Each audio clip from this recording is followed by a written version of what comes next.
Hey guys, Kyle Tucker here, BFG Performance Team member.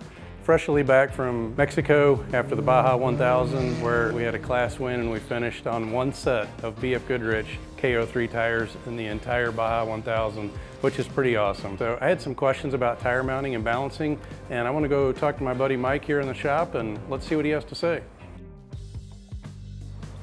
Hey Kyle. Hey Mike, how you doing? I'm doing good. Good to see you. Thanks for coming by the shop. So I do some off-roading. In fact, just back from the Baja 1000 where we won on a BFGoodrich KO3. One set of tires through the whole Baja race, which was pretty awesome. But with that extreme condition, with the use of off-roading, and I do some high-performance driving too, what are the needs and differences of mounting a tire made for those extremes than, say, your daily driver?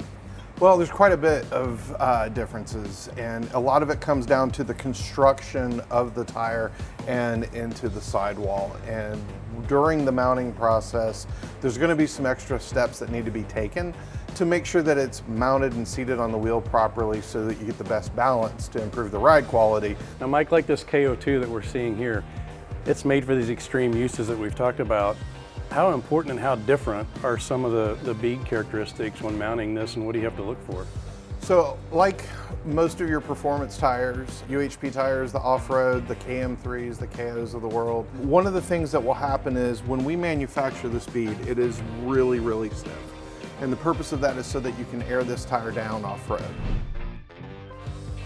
I think what the most important thing when you're going to install a performance tire, whether it be off-road or on-road, is really understanding that because that bead is so stiff, it's going to be really important that we lube properly with the proper lube, both sides of the bead, right, as well as the rim. So when we get that on there, we want it to make sure it's got plenty of movement so that when we start to inflate the tire, that bead can pop, that we all look for, right. But that's not necessarily like on your passenger tire going to be, we're done, stop, let's go to the balancer.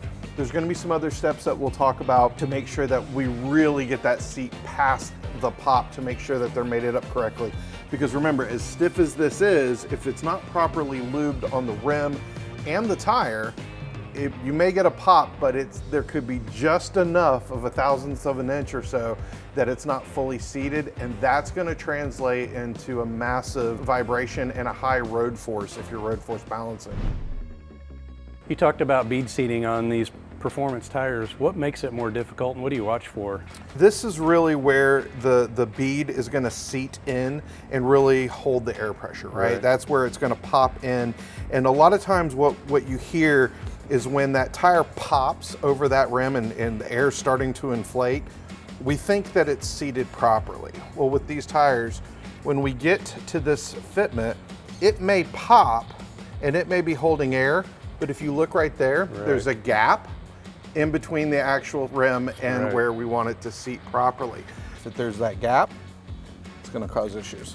Yeah, and you know, in a lot of the day-to-day tire shops, we're in a hurry. We've got lots of work orders to get through by the end of the day. Sometimes it's easy to skip that step of deflate, reinflate, especially to make sure we've got it mounted right. What do you see if people miss that last step where you're not deflating and reinflating? So one of the biggest problems you're going to have, and the most common problem, is really a ride disturbance. You start chasing weight and you're never going to get it right, especially on your higher tier performance tires. The tolerances in the manufacturing of these tires are so good that you really shouldn't be chasing weight. So if you are chasing that weight, and again, everybody has the anomaly where it is, but if you've got 5 tires you're chasing weight, that should be a red flag. Right.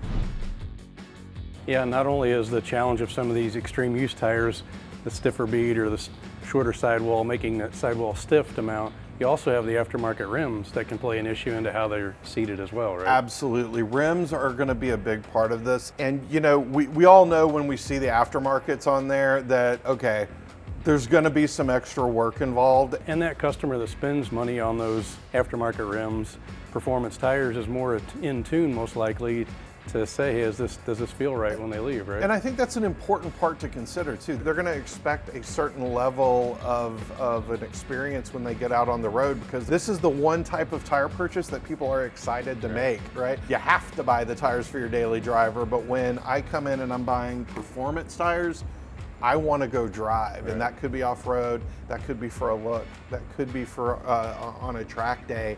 And if I don't get that experience, it doesn't feel good for the manufacturer, it doesn't feel good for the dealer. A lot of times we think of tires as they're black rounded rubber and they hold air, but in reality, this is probably one of the most important pieces of safety equipment on your vehicle. Right.